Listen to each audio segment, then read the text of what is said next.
for those who don't know. What's the big news? Well, we've been talking for quite some time about creating a bold new paradigm for educational excellence in the country, to show the way, to put the people of the city of Newark really in the driver's seat and the focal point, and to work to get all the assets and resources we need to give to them to succeed. So, Governor Christie, what are you committing to? What are you committing to? What I'm committing to is changing the schools in the city where I was born and spent the first years of my life. And Mayor Booker is going to be the point person, our lead guy in Newark, in helping to develop this entirely new plan of how to reform the education system in Newark and create a national model. I'm empowering him to do that. I'm in charge of the public schools in the city of Newark as governor. And I'm going to empower Mayor Booker to develop that plan and to implement it with a superintendent of schools that we're going to pick together. I think that is so fantastic. So, Mr. Zuckerberg, what role are you playing in all of this? Are the rumors true? Will there be a check offered at some point? Yes. Well, yeah, I've committed to starting the Startup Education Foundation, whose first project will be a $100 million challenge grant. $100 million? That was a clip from Oprah in 2010. But despite trumpeting their plan as a model for national school reform, the story of what followed emerges as a cautionary tale. With matching funds from other donors, millions of dollars initially flowed not to the schools, but to outside consultants, most of them white and with no ties to Newark's majority African-American community. Some consultants made up to $1,000 a day. Shunning input from teachers, parents, community members, officials pushed a neoliberal education agenda favored by Wall Street and lobby groups. Charter schools were radically expanded, and teachers were evaluated by their students' test scores. As charter school attendance doubled, public schools were shuttered, and educators and support staff lost their jobs. Neighborhood schooling was replaced with a lottery system that divided families and forced children into dangerous commutes. While some students benefited from placement in the higher-funded charter schools, the Newark school system's overall performance level fell even lower. The author Dale Russakoff covered the Newark education reform effort from the beginning and recounts it in her new book, The Prize: Who's in Charge of America's Schools? She was previously a reporter at The Washington Post for 28 years, where she covered politics, education, and social policy. Dale Russakoff, welcome to Democracy Now! It's great to have you with us. I mean, this even fits into presidential politics in all ways. Overall education policy, Chris Christie being one of the Republican presidential candidates. But talk about just what happened from the beginning. Okay, we just played the announcement on Oprah.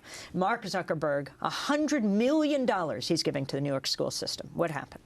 Yes, well, Mark Zuckerberg did give $100 million, and Cory Booker and Chris Christie did raise a second $100 million. And the $60 million of it went to expand the charter schools in Newark, which, unlike charter schools nationally, do outperform the district schools significantly. So those children got, in many cases, a much better opportunity. But the children who were in the district schools did not benefit, and what they promised was that they weren't just going to expand charter schools. They were going to turn all of the schools in Newark into high-performing schools. Cory Booker said he was going to create a hemisphere of hope in Newark. And what's happened to the district schools, where 60% of the children go, is not a positive story. They've had, in every year since they brought in the new superintendent, there's been declines in reading and math throughout the school district. But as Governor Christie said in that Oprah clip, he's in charge of the Newark school system because it's been basically under state receivership now for several decades. Yet none of this seems to have rubbed off on Governor Christie. No, Governor Christie seems to have basically, washed his hands of it.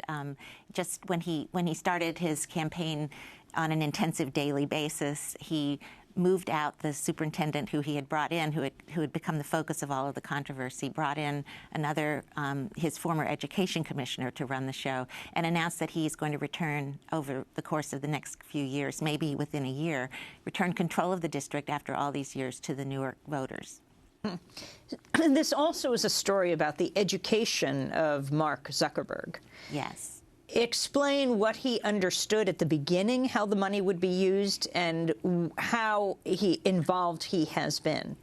Well, I think that one of the biggest surprises is that Mark Zuckerberg came into this without doing a lot of due diligence about what was going to happen with his money. The best you could say is that Cory Booker swept him off his feet and told him that. How did they meet? Oh, well, they met at a retreat for billionaires and politicians and celebrities, which is held every year in Sun Valley, Idaho. And the retreat is called? It's. It doesn't have a name? I don't think it has a name, but it's Herbert Allen, the investment banker, sponsors it every year. And it just so happened that they were both going, Booker as a presenter and Zuckerberg as a billionaire investor. And it was the first time for both of them.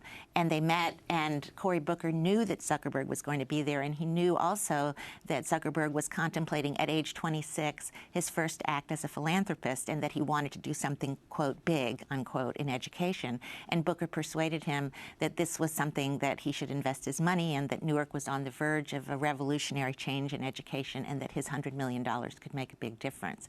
So there really wasn't a tremendous amount of due diligence. The way that Booker presented it to him was almost like a startup of a tech company that we'll have a proof point in Newark. We'll find just 5 or 6 things that we can do here that will transform education, and then we can take it to every city in the country, every inner city that has struggling schools, and that Zuckerberg, as a philanthropist, could spend the rest of his philanthropic life changing urban schools for the better.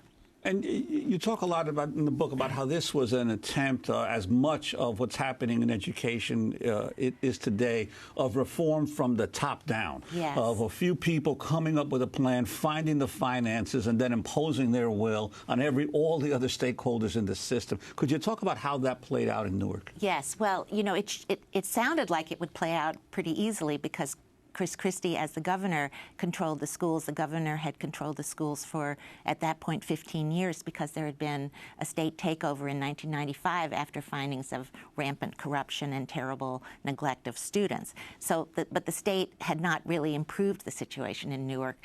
Nonetheless, they thought that they had all the power they needed to bring this about. But what happened was, this was, I mean, in Booker and Christie and Zuckerberg's view, it was important to bypass the people and bypass the local power structure because they felt the powers that be would undermine education reform because unions and political bosses would try to defend the status quo.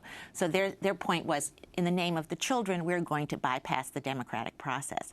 But what happened in Newark was that but also bypass the parents of those children. Well, exactly. That's what I was going to say, that it wasn't just that they were bypassing the unions and the bosses. The parents of the children of Newark found out about this revolutionary change from Oprah, just the way the national television audience did. There was no preparation and no discussion, no input. And so as the details began to come out and they began to find out what was going to happen in the way of school closings and layoffs and children having to switch, thousands of children having to switch schools because their schools were either closing or consolidating, it became just a grassroots revolution almost. And I think that that's the reason that Governor Christie wanted to wash his hands of this whole thing after having gone on Oprah and tried to sort of tout it as a national model.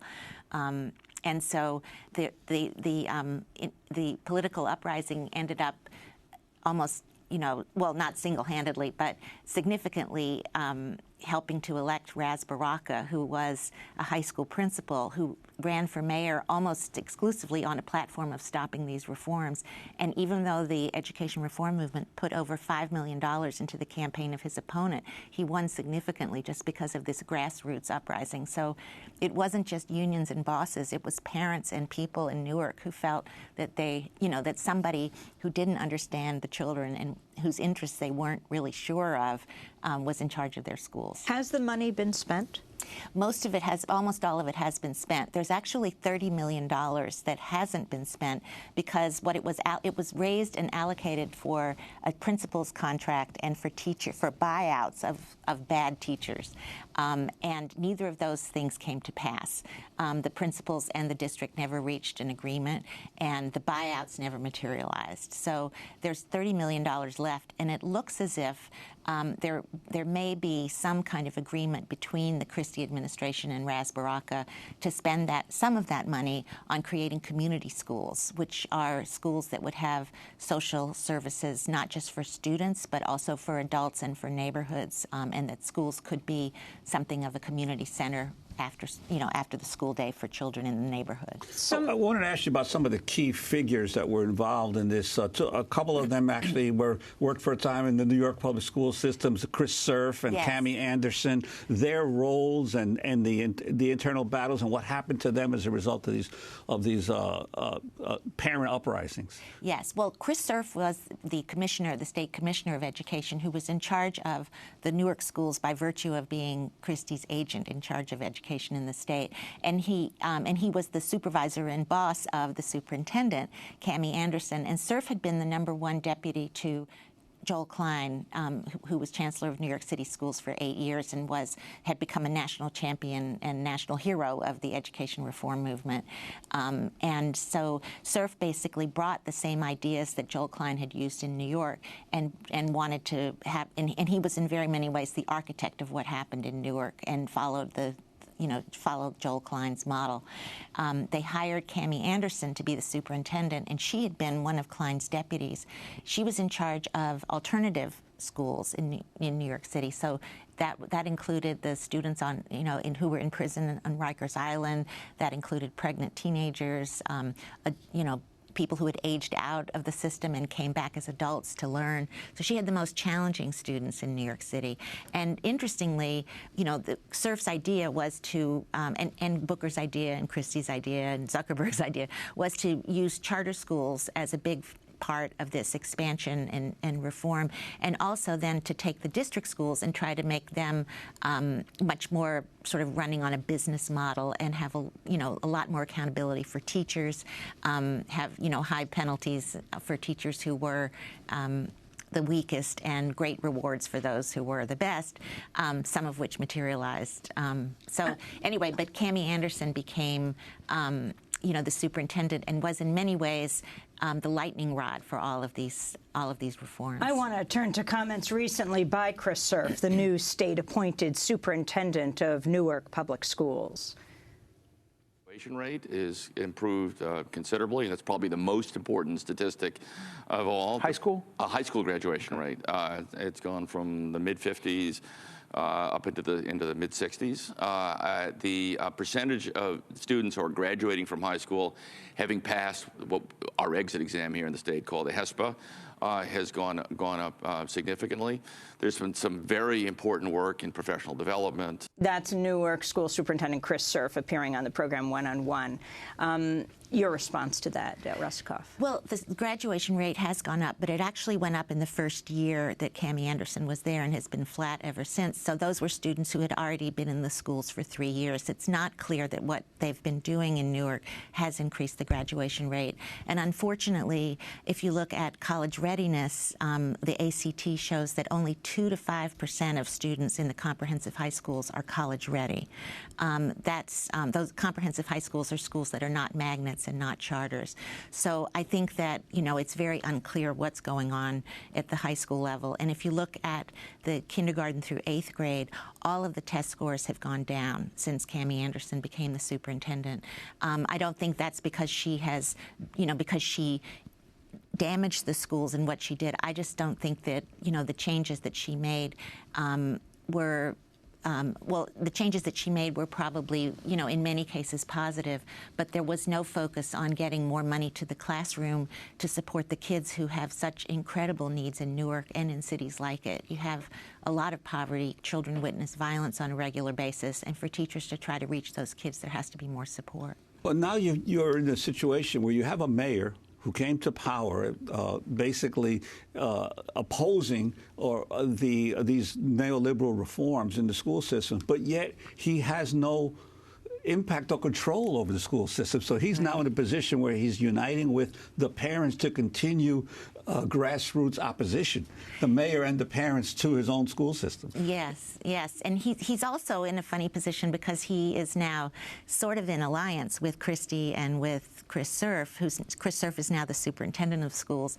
And, you know, he's trying to work out some kind of a peaceful resolution so that Newark can, you know, so that the people can take control of the schools. And at the same time, you know, he's concerned that, you know, I think if he collaborates too much with them, that he'll lose the advantage that he should have when he you know, when the schools come back to local control. But the mayor will not control the schools even then.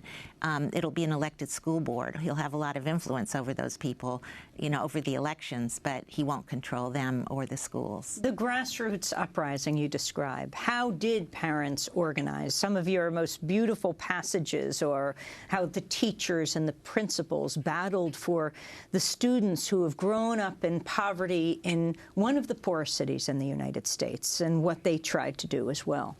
Yes, well, the parents just, it was, you know, there were a lot of organizational efforts that went around the schools that were being closed and consolidated. Parents started assembling and picketing in front of the schools, and at first it was just kind of very dispersed. And then actually, as Ras Baraka's mayoral campaign progressed, they started rallying around him.